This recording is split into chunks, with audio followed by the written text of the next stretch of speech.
नमस्कार. आपल्या सगळ्यांचे महाराष्ट्र सोशल न्यूज चॅनलमध्ये हार्दिक स्वागत. चला वळूयात एका नवीन बातमीकडे. आजची बातमी. धुळे महानगरपालिकेतील विरोधी पक्षनेते पदाच्या वादावर MIMने आपली भूमिका पुन्हा स्पष्ट केली आहे. सत्ताधाऱ्यांनी नियमबाह्य पद्धतीने विरोधी पक्षनेते पदाची निवड केल्यास उच्च न्यायालयात याचिका दाखल करण्याचा इशारा MIMचे नेते इर्शाद जहागीरदार यांनी दिला.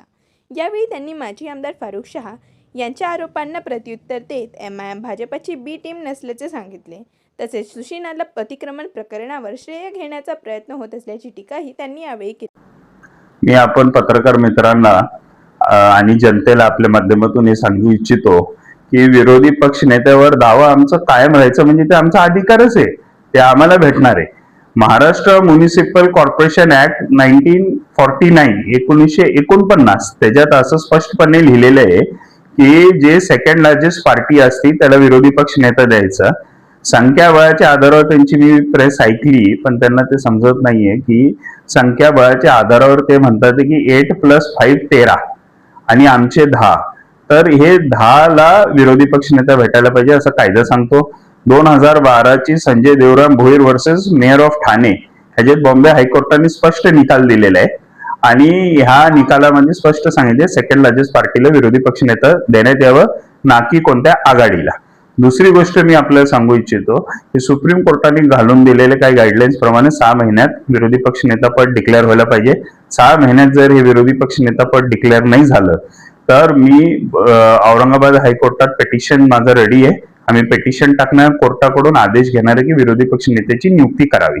आणि मला डॉक्टर भीमराव बाबासाहेब आंबेडकर यांच्या संविधानावर पूर्ण भरोसा आहे की हा विरोधी पक्ष नेता धुळे शहरातला, धुळे महानगरपालिकेतला हे मजलिस-ए-इत्तेहादुल मुसलमीनला भेटल्याशिवाय राहणार नाही, कारण आम्ही कायद्याने चालणारे माणसं आहे. कसं असतं, हे गोष्टी एक हिंदीत म्हण आहे, उलटा चोर कोतवाल को डाटे. ते ऑलरेडी भाजप बरोबर आहे आणि त्यांना माहिती आहे की ते भाजप बरोबर असल्यामुळे त्याला पब्लिकमध्ये काहीच रिस्पॉन्स राहिलेले नाही. जे काही ते अपघाताने झालेले आमदार होते, MIM पक्षाच्या जोरावर ते झालेले आमदार होते आणि आज म्हणजे खाल्लेल्या अन्नाला आपण जागलं पाहिजे, परंतु MIMच्या जोरावर झालेले आमदार आज MIM वरच टीका करतात. तर हे तरी त्यांनी करू नये असं मला त्यांना आव्हान आहे.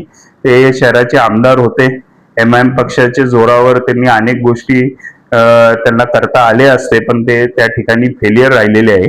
तर ते काय आम्हाला भाजपची बी टीम सी टीम काय बोलू नका, तुमचं ओरिजिनल भाजप बरोबर आहे ना.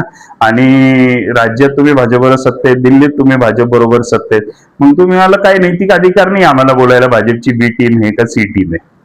सुशी नाल्याचं जे प्रश्न आहे त्यासाठी हा शहरातले जिल्ह्यातले खासदार असू द्या, मंत्री असू द्या, लोकप्रतिनिधी असू द्या, आमदार असू द्या, यांनी सर्वांनी त्याच्यात कुणीही सरकारमधल्या कोणत्याही व्यक्तीला ते प्रश्न घेऊन जाऊन सोडवण्यासाठी प्रयत्न करू शकतो.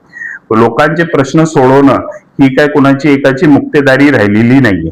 आणि ह्या भारत लोकशाही प्रमाणे चालतो हा देश आणि या देशात प्रत्येकाला अधिकार आहे आपल्या आपल्या परीने लोकांचे प्रश्न सोडवण्यासाठी. तर खासदार मॅडमांनी जर सुशी नाल्यासाठी प्रयत्न केले असतील तर ठीक आहे, त्यांच्या प्रयत्नाला यश भेटू द्या. कोणी जे प्रयत्न करेल त्यांना यश भेटू द्या.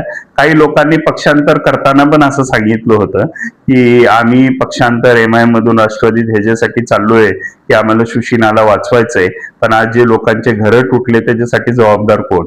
काही त्यांच्या उमेदवारांनी कॉर्पोरेशनच्या निवडणुकीत पण सांगितलं होतं की आम्हाला मतं देऊन विजयी करा, आम्ही तुमच्या घरांना धक्का लागून देणार नाही. जे पण लोकांचे घरं तुटले आणि जे लोकांवर अन्याय झालाय त्या लोकांसाठी जबाबदार कोण, हे पण प्रश्न त्यांना मी विचारू इच्छितो.